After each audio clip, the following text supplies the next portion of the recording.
What's up, guys? Jake Brosnan here. I wanted to do a follow-up to the video I posted last night on the Virginia Bill SB64. And those of you that have watched the Marshall Media podcast, you should know that I do no research. The whole point of this doing it live is I just put stuff out there, and then you guys tell me if I'm wrong. If you're wrong. Yes, exactly. So did you saw the thing that I put up? I saw part of it. You've talked about it before. Okay, yeah, because I first noticed it on Thanksgiving, and I was like, oh man, I should do a video on this, and then I totally flaked it, and then of course everybody beat me to it, and everybody's like, we already talked about it. Well, yeah, but I found it right away. I just didn't do a video on it. So the theory here is that SB64 is a bill that would ban martial arts training. And oh, your screen is really dark. There you go. Go to that, and then there you go. And you're back. Okay, good. I paid attention. You did. And after I uploaded the video, I got sent some info by a guy named Ivan. I'm going to leave his last name out of it to give him some anonymity here. I don't know if he cares or not, but we'll just call him Ivan the Terrible because Ivan's an awesome name.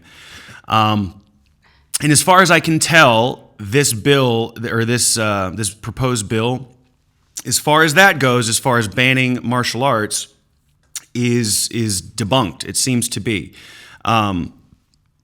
So there's actually exceptions to that bill that specifically talk about martial arts groups, that talk about firearms training, self-defense training, that type of stuff.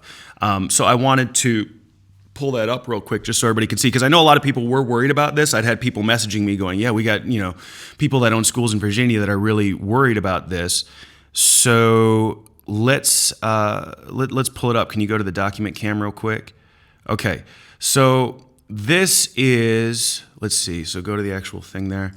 Okay. You want to go to the original? That's the exception. So go to the original bill. So this is the original bill, and this is a civil disorder bill, specifically towards civil disorder. And after I did a little bit of looking, civil disorder laws have been on the books for a very long time. And honestly, it seems like a lot of this would target groups like Antifa. It's like when, like the LA riots, when, things just got out of control and businesses were being destroyed and that type of thing.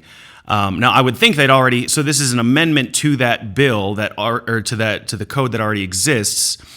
And again, I'm not a lawyer. I'm just going off of what I was sent, and this is on their government website.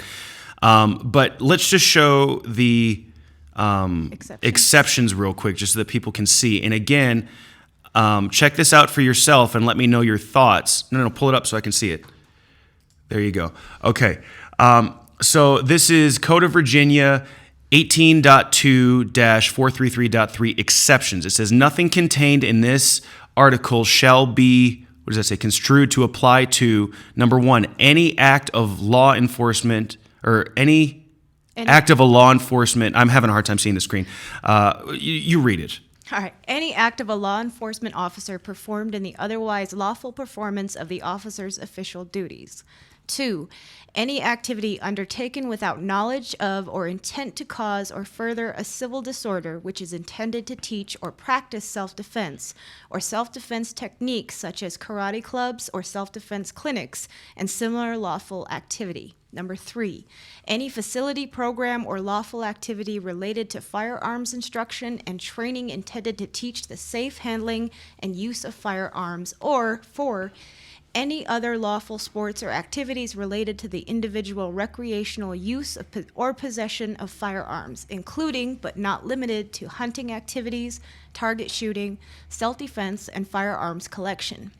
Notwithstanding any language contained herein, no activity of any individual, group, organization, or other entity engaged in the lawful display or use of firearms or other weapons or facsimiles thereof shall be deemed to be in violation of this statute. Okay, and I'll put the actual link to this after we finish the live stream here. I'll put the actual link to this in there. But this is the same LIS. This is their government website.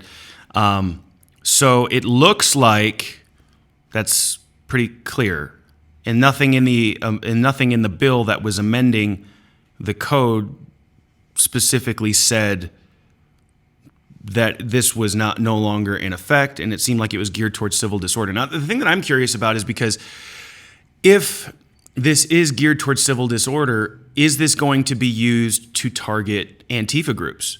Because they're the ones that are going down and you have peaceful protests forming, and then you'll have agitators go down and turn things into violent scuffles and causing civil Chaos, disorder. yeah. So I'm curious how they're going to actually try to apply this amendment to the bill, if they're using it to have more recourse against groups like Antifa that are going out, that do have the intent to cause violence. Because, and this is the thing, I went on a whole rant too about the liberal local government and everything, and it's I'm not gonna eat my words on that one, because as far as I know, there's still sanctuary cities and that type of thing, which is I don't think that's good for anyone, and you can tell in their local economy it's not going so well. But I'd be curious to see if that's actually what they're going to do, and if they are, then hell yeah. I mean, that seems like a good thing. Just like any law, it's in the fine print. Right. So, I mean, can it be used for good things like that, stopping people from taking things to the next level? Yeah, but can it also be used in a very negative way? Right. Of course. Right. Well, the thing that I noticed too is that Antifa has been, at least from reports that I've seen and some undercover work that people have done, they're starting to organize in a way, and they're doing training exercises to go. And it's funny because they're all these twerpy college students that are we're gonna go out and raise hell, man. It's all right, good luck, buddy. But They get punched, and then they're like, why? well, this was, I think, a couple years ago, and I think you guys have probably seen this. I don't know if you've ever watched anything from Steven Crowder, but he and his crew went undercover to a Ben Shapiro event that actually happened here in Salt Lake City, down at the I think, was it the university? I can't remember what campus he was on, but Ben Shapiro came to Utah here, and there were staged protests and everything, and so they basically put all this time ahead of before the fact, kind of infiltrating Antifa and presenting themselves as we want to be involved in this and everything. And they have these encrypted private messenger app things that they use to communicate with one another. And people were planning on bringing weapons and doing all this stuff. And then they actually met up with them down there. And there was this, I'm guessing it was a girl. I couldn't tell if it was a girl or it was a guy, or it wasn't really a transgender person. It was just a Pam. It was a Pam. And they gave him, was it a knife or something? They gave him a weapon. And then they're like, oh yeah, this person's coming, and they have a sawed-off shotgun and pistols and this type of stuff and everything. And he went to, then they started getting really uncomfortable.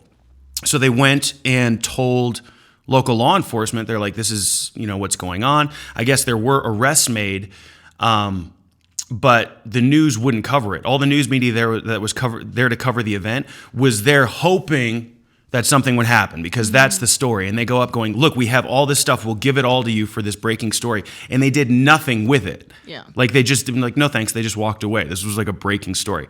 So I'm hoping that this will be used to curb that type of stuff, because of course we need the right to peacefully protest. People need the right to gather and to demonstrate and do that type of stuff.